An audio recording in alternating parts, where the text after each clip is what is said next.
अल्लाह ताला के अलावा वो कौन था जिसने हजरत जिब्राइल अलैहिस्सलाम जैसे ताकतवर फरिश्ते को भी डरा दिया था। एक मर्तबा हमारे नबी मोहम्मद सल्लल्लाहु अलैहि वसल्लम और हजरत जिब्राइल अलैहिस्सलाम एक साथ बैठकर बातें कर रहे थे और अचानक से आसमानों को चीरते हुए एक और फरिश्ता इस जमीन पर आया, जिसे देखकर हजरत जिब्राइल अलैहिस्सलाम छोटे हो गए और पीछे हटने लगे जैसे कि वो उससे डर रहे हो। वो फरिश्ता हमारे नबी पाक सल्लल्लाहु अलैहि वसल्लम के पास आया और कहने लगा, ऐ अल्लाह के नबी, मुझे अल्लाह ने भेजा है और आपके लिए दो फरियाद लेकर आया हूँ। या तो आप अपनी जिंदगी एक आम इंसान की तरह गुजारे या फिर एक बादशाह की तरह। आपने पहली फरियाद को अपना जवाब दिया और वो फरिश्ता वहाँ से चला गया। उसके बाद आप सल्लल्लाहु अलैहि वसल्लम ने हजरत जिब्राइल अलैहिस्सलाम से पूछा, आप इतना डर क्यों रहे थे? हजरत जिब्राइल अलैहिस्सलाम ने कहा, मैं अल्लाह की कसम खाता हूँ कि मैंने कभी नहीं सोचा था कि ये फरिश्ता कभी इस दुनिया में भी आएगा। आप सल्लल्लाहु अलैहि वसल्लम ने कहा, इस फरिश्ते का नाम क्या है? जिसके जवाब में हजरत जिब्राइल ने फरमाया, इसका नाम इसराफील है और ये वही फरिश्ता है जो कयामत के दिन सूअर फूकेगा।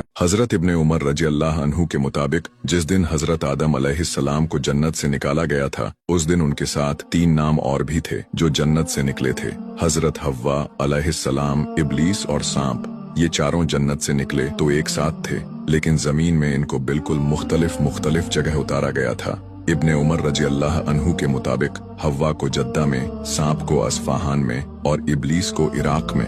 हजरत उमर बताते हैं कि जब इब्लीस को आसमान से उतारा जा रहा था तो उसकी एक हाथ की उंगली दूसरे हाथ की उंगलियों में थी और वो आसमान की तरफ टिकटिकी बांधे घूरे चला जा रहा था। इब्ने उमर कहते हैं कि आदम अलैहिस्सलाम को हिंद में किसी जगह पर उतारा गया था। आप अलैहिस्सलाम के दोनों हाथ घुटने पर थे और सर हल्का झुका हुआ था, जैसे कि कोई इंसान नमाज की हालत में रुकू में जाता है। इब्ने अब्बास रजी अल्लाह अन्हु के मुताबिक जौहर से लेकर अस्र के दरमियान तक का कोई वक्त था जब हजरत आदम अलैहिस्सलाम इस दुनिया में उतरे तो वो हिंद के एक ऐसे पहाड़ पर उतरे जिसको अरबीक टेक्स्ट में जबले नौज कहते हैं। आदम अलैहिस्सलाम के साथ जन्नत से एक ऐसी हवा भी आई थी जिसने उस वादी को फूलों से भर दिया था और तमाम वादी एक खुशबू से लहर उठी थी।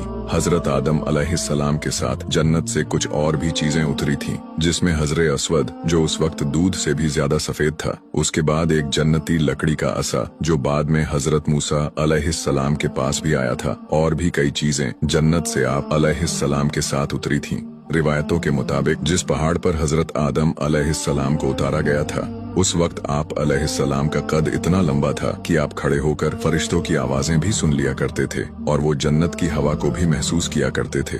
उसके बाद आहिस्ता आहिस्ता आपका कद घटता चला गया और यहाँ तक कि आपकी वफात के वक्त आपका कद सिर्फ 90 फुट तक रह गया था।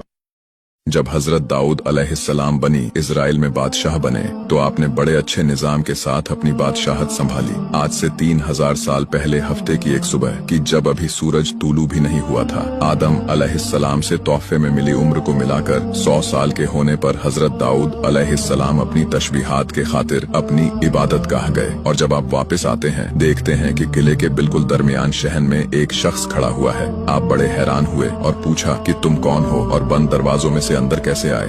उस शख्स ने जवाब दिया, जब मुझे आना होता है कोई दरवाजा कोई रुकावट मेरे दरमियान में नहीं रहती है। इसी बात से दाऊद अलैहिस्सलाम समझ गए ये मलकुल मौत है और इस तरह आप अलैहिस्सलाम की रूह आपके जिस्म से जुदा हो गई।